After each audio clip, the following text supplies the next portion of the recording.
So we're here with bassoonist Paul Hanson. Hi.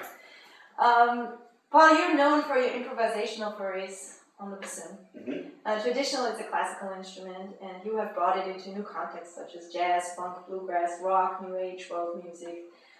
Some of the bands you've played with, Ella Fleck, The Flagtones, Wayne Shorter, Medeski, Martin Wood, Will Kennedy, Bob Weir, Peter Erskine, Cirque du Soleil, and the list goes on.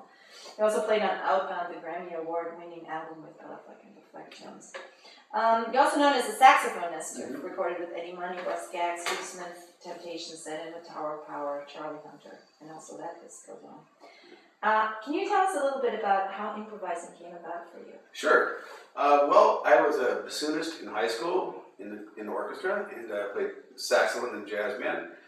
And I loved playing this instrument a lot, and I felt it was a great instrument for playing like bass lines, as you do in Baroque music like Vivaldi. And I also liked it had a beautiful high register, and I liked to bop around from the low register to the high register. And I just felt it was a great instrument. It was all there. Somewhat like how guitar has this huge range, and you can play just about anything on it. I felt the same thing about the bassoon. However, I didn't see a lot of repertoire for me that was exciting. So I said,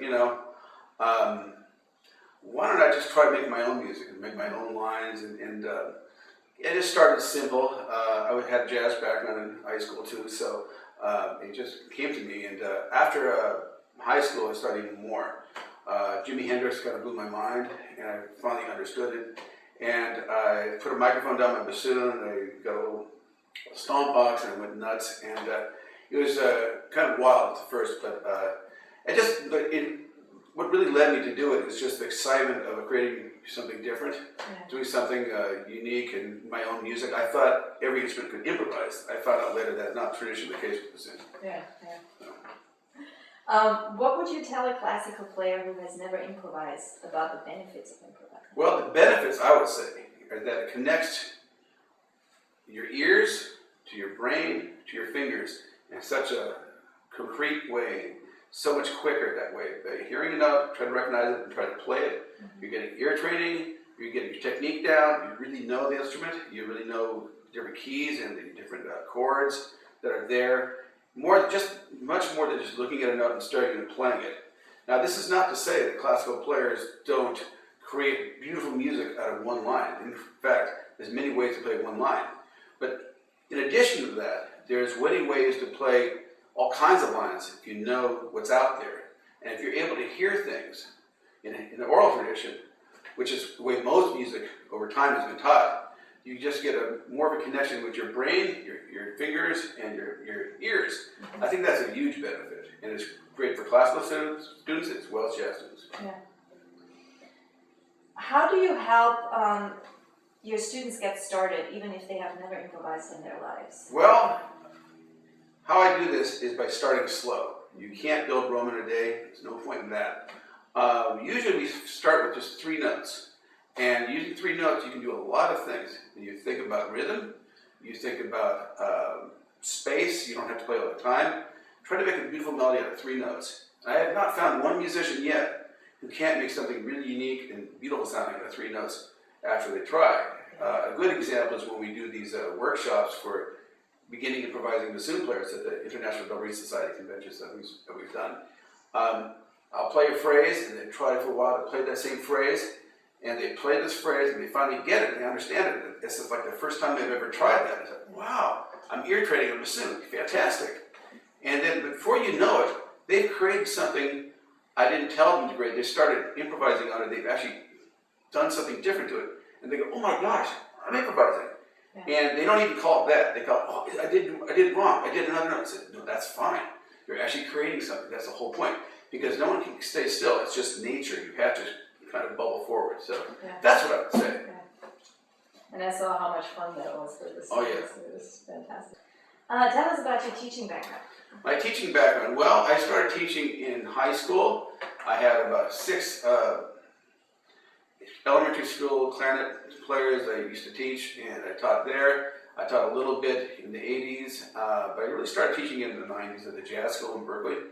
Susan Musgrove has a fantastic institution there, and taught jazz improvisation there, as well as just leading some ensembles. I've also taught at Ithaca College School of Music. I was a bassoon professor and a jazz instructor, and I did a little improvisation there with the students as well as a classical repertoire. So I have quite a background, and I really enjoy it because I've been a lot of different places with music, but there's nothing more fun than translating some of the things that are beautiful about music to other people. So. Yeah.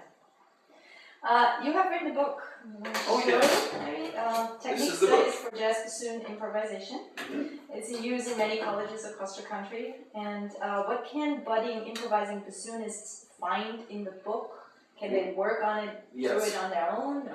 Well, they can definitely work on their own. It helps, though, to apply it to some kind of method of learning, to some kind of class. Like there's things there like the 2-5-1 progression. I don't want to get too technical, but a very common progression here in jazz. Instrumentalists of any kind in jazz, you have to kind of start somewhere and learn these progressions. So how to go over progression, I spell it out. I spell out the technical details of the modes, the scales, which ones to use, the right chords.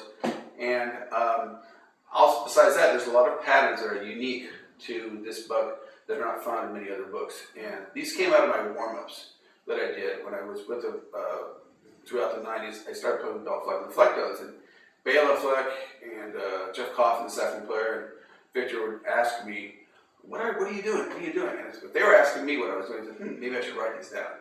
So, sure. Yeah. Where can folks get this? Well, you can get to my website, paulhansonmusic.com, and there's a link there for book, I think book and lessons, and you can inquire there how to get it from me. You can also get it at forcemusic.com and FORRESTS music.com. So either through me or through that store that have some. It may be easier to get it from me now. You're a phenomenal improviser. Thanks. So, do you also teach students on other instruments? Like Yes, I do. guitar? Often people approach me about my way of getting around. It's not just the instrument itself, it's actually the ideas and the philosophies behind improvisation, and I have a bunch of different ones. But yes, they come to me from saxophone players, from guitar players, from cellists, for example. Can you tell us a little bit about the technology required to play with a band with a bassoon? Well, the technology required is basically you have to have, you can see it here, but a pickup and a ring up like this. This is the Little Jake, and we might do a little close-up later on the Little Jake, but basically it's a system that goes into the vocal right here, made by Trent Jacobs, and it's called the Trent Jacobs Little Jake pickup, and it's a fantastic piezo pickup that works great on the bassoon. You have to get the vocal made into an electric vocal by just turning that down a little bit. So anyway, you have to screw it in here to the vocal right there. And what it does is it picks up the node, the vibrations of the instrument. For some reason, bassoon, best vibrational spot inside the horn is right there. So you screw it right in here, and you get a mount made at Force Music, and John, the main bassoon repair person, can make a mount right there, right into the vocal. A little hole drilled into the vocal, then a little mount is made, and it's a threaded mount, and then you screw it right on. And there's nothing. It does not change your vocal in any way, shape, or form for normal acoustic playing. And it's very exciting to use, and more people are doing this all the time. When students sign up with you for lessons, what can they expect? Well, first thing we do is we get to know each other. I'll listen to scales that I've prescribed them to do. I want to hear how they're working on their technique and how easy it is and how hard it may be and what problems they may be having and how they're doing. It can be scales, it can be patterns, it can be outlining chords, it's things like that. We do that stuff in the beginning because that's usually what the students work on. Let's get that out of the way. And wherever we are after that, we go to ear training. We'll basically phrase this back, so they have to try to play with me. Sometimes I do it just straight without any other accompaniment. And other times, later on in the lessons, I often will have them play an assignment I may have emailed them in audio form. It'd be an MP3, probably no bigger than 3 megabytes. They need to be able to play that in the background so I can hear them. It has to be allowed for us to both play together and hear it. And so, say I'll play a 4-bar phrase, or 2-bar phrase, or 1-bar phrase, and they have to play it back to me. So it just, again, it works with their technique after you've been warmed up with the scales, to be able to hear something and be able to play it back. Because all music that's orally transmitted has a lot of call and response in it. And we'll probably do some call and response also. This is part of the ear training. After that, I'll get more to working on the assignments, like the tune assignments, the tunes that we work on. And usually that takes about an hour. I mean, there's a lot there to do. So. I listen to your playing and I'm always struck by the wealth of musical ideas that you have in your music. So could you help an improviser who wants to learn how to do this, how to get into their own musical ideas? Yeah, what usually happens is people want to break out of the routine that they're in. And I'm definitely good for that because and I'm in a routine myself. So when I look for something different, I try to think of something I want to listen to. You have to do something different to get different results. So I've had people who are very versed in the bebop world come to me, try to learn what they think I'm playing, and usually it's just a little bit of a different approach. So then I work on the technique to give me the different approach, and I tell them how to approach it themselves. So I do this, yes, and that can be fun. It's just breaking out of the mold. And there can be structured improvisation, like certain notes you don't play, and try to really, certain phrases or certain things that you want to do. There's all kinds of things with that. I mean, that goes on for a while.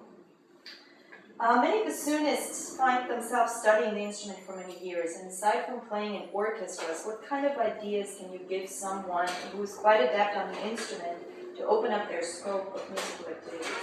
Well, I found this happens a lot, actually, with a lot of bassoon players I've met who've got either a concert schedule or a teaching schedule, and they're very fine players, and they just want to progress and what's new on the instrument. I think this is happening much more. I think there are more and more bassoon players looking to improvise and looking to get into the modern music world. As this is kind of the 20th century answer to European tradition. I mean, the European tradition through Stravinsky and Ravel and Bartok and all the way to Stockhausen. But then improvisers are able to kind of approximate those sounds in some ways using their ears. And so I think that they see the connection traditionally and historically. So I think that especially if they're playing chamber music, it's often improvisation is not a huge orchestral endeavor, it's a smaller group thing. And I find that teaching improvisational methods actually helps them with their chamber music because it helps them get very close to a small, in a small ensemble, really nurturing their sound and getting used to developing their own way of expression. And so they're seeing it like that, like an extension of chamber music actually.